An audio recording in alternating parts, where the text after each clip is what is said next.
many of these interpretations that come out, reformist, so-called reformist interpretations or intellectual interpretations of a new form of Shiaism in the 21st century, are filled with a number of fallacies and mughalatat. You have a look, for example, the notion that comes forward for taqleed, where a person sits on the mimbar and he says to you, Baba, Allah subhanahu wa ta'ala gave you an aql. Allah azza wa jal blessed you with the faculty of the intellect. You have got this faculty within you that allows you to understand the Quran and Hadith. Why do you want to depend on somebody else's understanding of Quran and Hadith? Allah gave you an intellect. Allah gave you an aql. He bigs you up. You have this faculty within you. Why should we do taqleed?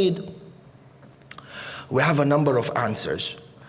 One answer, which is the simplest answer, and I believe everybody can relate to this, is that the person who tells you don't do taqleed has actually contradicted himself in his own statement. Ajib. Why? Taqleed means what? Emulating somebody. Taqleed means what? Following somebody. So therefore, when a person tells you don't do taqleed of a marja, don't do taqleed of somebody else, what essentially he's telling you is don't follow somebody else. But the contradiction is where I am telling you don't follow somebody else, but I expect you to follow me to not follow somebody else. Like the way you're telling me don't follow the marja. Okay, why are you following me in what I'm telling you? Even I won't follow you. Mantiq. This is logic.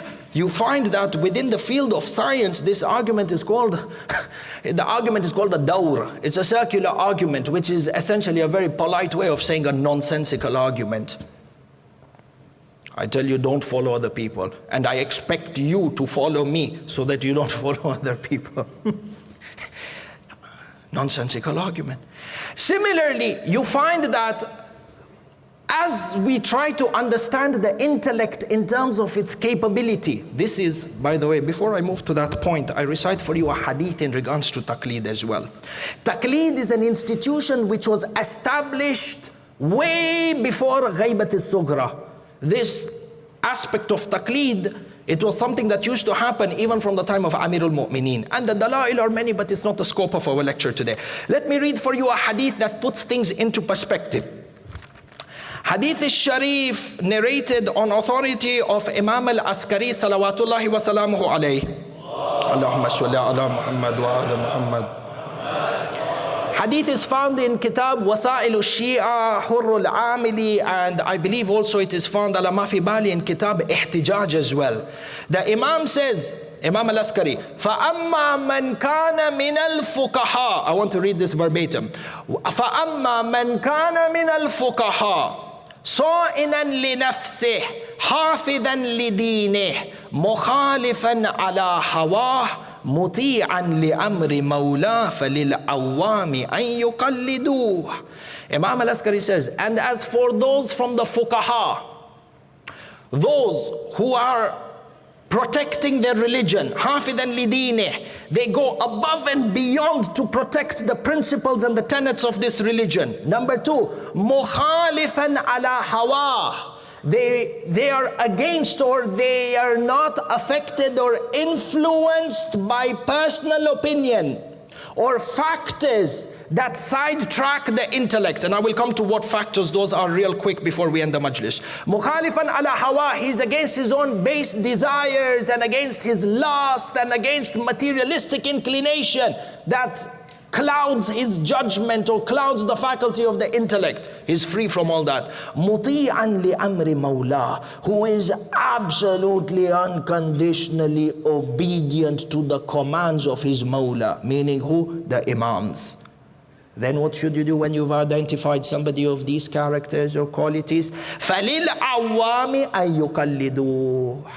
It is then فَلِلْ عَوَّامِ, this lam over here indicates lam al-wujub, lam of obligation. Then it is obligatory upon the common man or the general masses to do his taqleed, to follow him. More than that, look at how specific the imam is. وَلَا يَكُونَ إلا بعض فقهاء الشيعة لا كلهم. Taqleed is restricted to only some of the fuqaha. It is not something that all fuqaha achieve. Imam al-Askari is saying that. You can check out the hadith Wasa'il al-Shi'a. إِلَّا بَعْضُ فُقَهَاءُ الشِّيعَةِ لَا كُلُّهُم. Doesn't mean that every Tom, Dick and Harry or Zayd, Amr and Fulan bin Fulan becomes a mujtahid, that they are deserving of being a marja taqleed. La! Imam al-Askari says from within this class of mujtahideen, there is a very few in that clique who check all these boxes. For taqleed is an institution which is not only aqli but is necessitated by text. And the person who wages war against taqleed in essence is waging war against Imam al-Askari. Moving on, you understand that over here when Imam says mukhalifan li hawa, the one who goes against his base desires, it is also important for us in this structure of understanding how the intellect works with the input and the processing and the output. Input. When we said we process information in our minds and then we derive conclusions based on information and knowledges that we absorb or that we seek from the environment within us. But in addition to this, there are multiple factors that affect the manner in which the intellect operates. To point out four real quick, you have, for example, one influence or one factor that influences the intellect and its ability or in the quality of its conclusions is desires, shahwa. The way a person interprets religious text is affected by his lust. The way a person interprets religious text is affected by his love for power, for his love of authority. A person's ability to interpret text and the conclusions that he derives in regards to Islam is even affected, mentally is affected if he suffers from inferiority complex. Because if he suffers from inferiority complex and there are certain aspects of the deen which he is ashamed of, what happens is mentally he finds a justification to negate the validity of that act altogether. When in essence, textually speaking, the act may be absolutely valid, but because huwa he is ashamed. The justification of that inferiority complex comes out through a wrong conclusion. So this is one. Number two, the environment in which we operate also affects the manner in which the intellect processes information and comes up with conclusions. The environment in which we live. I'll give you an example, and this is by way of ishara. All of us need to have an opinion on feminism. All of us need to have an opinion on same-gender relationships. We live in an environment, and these are contemporary issues. You need to have an opinion. Now, we're not talking about agreeing or not agreeing. It's not even in the scope of the lecture. What we're saying is that issues in the world in which we live, by way of output, these outputs are now opinions. Our stances, if I could say, on issues such as feminism, such as gender equality, such as same-gender relationships. Enta, ya akhi, when you have a stance or when you deduce a conclusion on whether certain thing is right or wrong, or what your stance is when it comes to gender equality, or what your stance is when it comes to feminism, the question is this: does religious text play a role in the formulation of your conclusion or your stances in regards to these contemporary issues or no? So then we come back and say, no, see, not every conclusion is correct, because intellectually, if that input is lacking, our stances in life are off balance. The kalam in this is a lot. I promise you it's a lot. My time is running away. Time is an enemy. If you understand this, it's kafi for an ishara. Sallu ala Muhammad wa ala Muhammad. Last but not least, Many times, principles or established aspects of the religion are negated under the guise of intellectualism. Many aspects of the religion, many aspects of our history. Like for example, you come forward and you find that people will come and will object to a lot of the texts or a lot of the details that we have in regards to Karbala, where we have certain historians who say that on the day of Ashura, Imam al-Hussein sent 500 of the kuffar to Nar Jahannam wa bi'as al-masir. They come forward and they object and they say, how is this even logical that one person could kill 500? Because it's not logical, it doesn't make sense. Ahibai, this is one of the greatest academic disasters that a person could ever witness. When a person says it's not logical, do you know what is the meaning of the word it's not logical? Habibi, the word logic means what? The word logic by definition is a science that teaches you to arrange premises within the mind in order to deduce a right conclusion. The word logic doesn't mean what appeals to my mind is right and what doesn't appeal to my mind is wrong. The definition of the word logic in itself, Allahu Akbar, is wrong. Person comes forward and says, ala kullin, that argument out. He says it's not logical. How could Imam al-Hussein have killed 500 people? His physical strength, no physical strength of any human being could allow something like this to happen. And perhaps even the time in the battlefield could not have allowed this to happen. What happens? Because this hadith doesn't make sense to him, as if he is the embodiment of logic in its entirety. Because it doesn't make sense to him, he rejects this altogether. And this is only one example, so many things in our deen, fada'il and kada kada kada. What does the hadith say? If we are Shia, see, if the objection is from a non-Shia, there's a different way of answering. So our concern is Shia. If a person claims to be Shia, Ithna Ashari, and starts to negate these on premises such as these, how do we answer back? Hadith is Sharif, I want to read this, part of this. Again, verbatim, hadith is found in Kitab al-Kafi, volume 2, and is found in Basair al-Darajat, on authority of Imam Abu Ja'far, Imam al-Baqir, salawatullahi wa salamuhu alayh. Allahumma salli ala Muhammad wa ala Muhammad, where he's describing his companions, yani the Shia, or those who claim to be Shia. In the first part of the hadith, he describes the Shias whom he himself is pleased with. We don't have time, I'll not go through that. And then he describes the Shias that, listen to my words very carefully, and it makes me tremble to say this, Shias that disgust him. Who is saying this?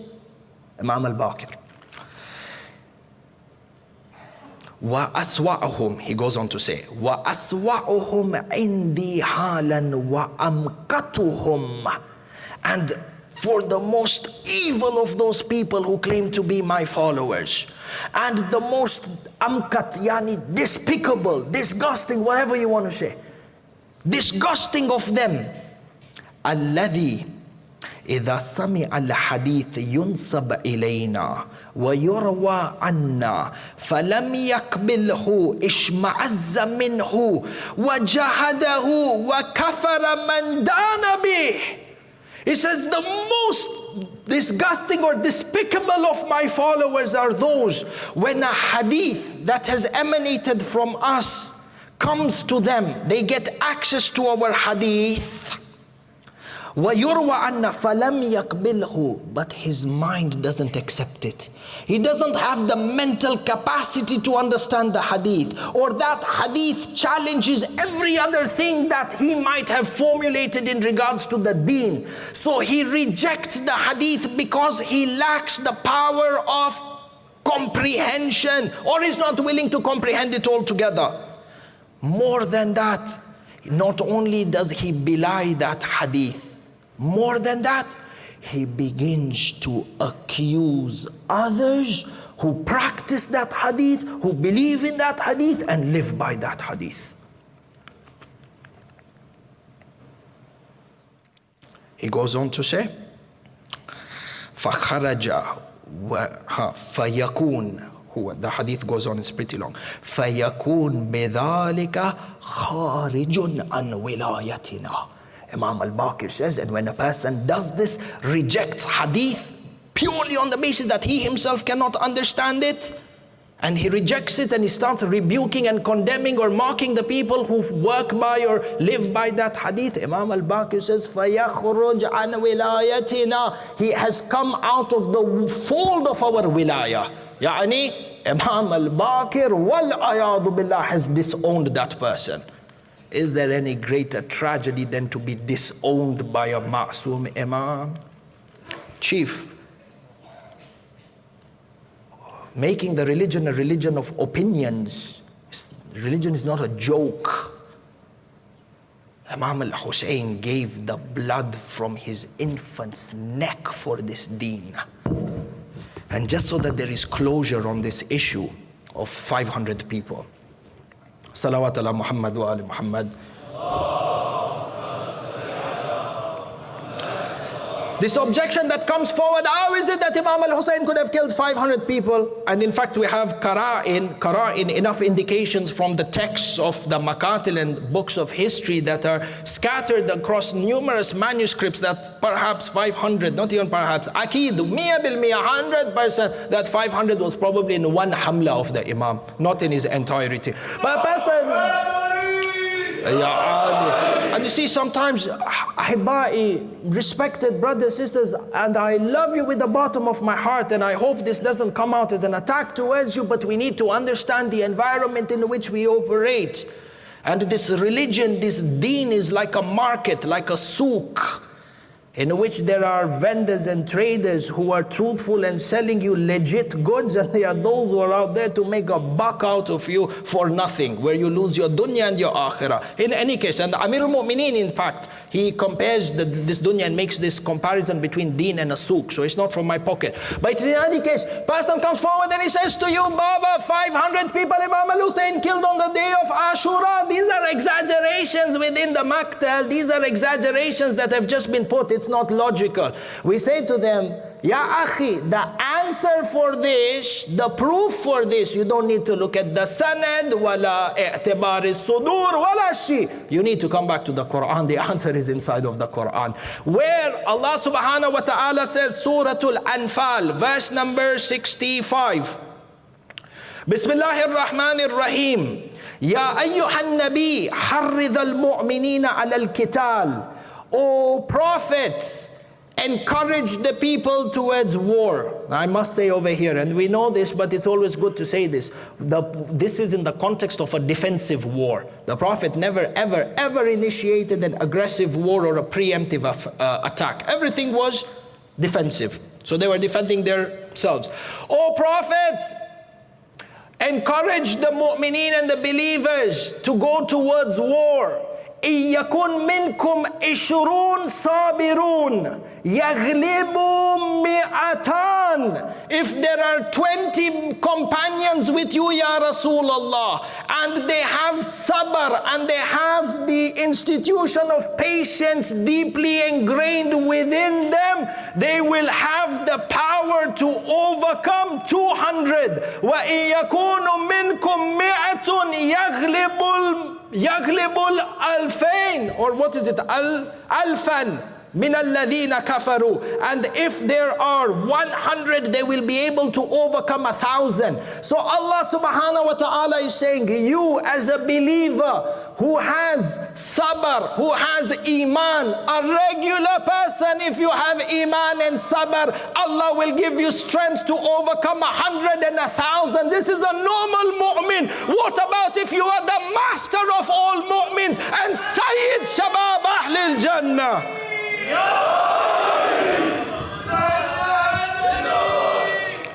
Ya Ali. Imam al-Hussein, this is Imam al-Hussein. 500 is probably an understatement, 500. Something more serious. See, when we start making statements like this and start creating doubts in what happened in Karbala and rejecting these hadith, in essence, what a person is indirectly doing, consciously or subconsciously, is rejecting the Quran. Because these are realities that are pointed out inside of the Quran. Word is a lot, time is up. I Ahibai, tonight is the night of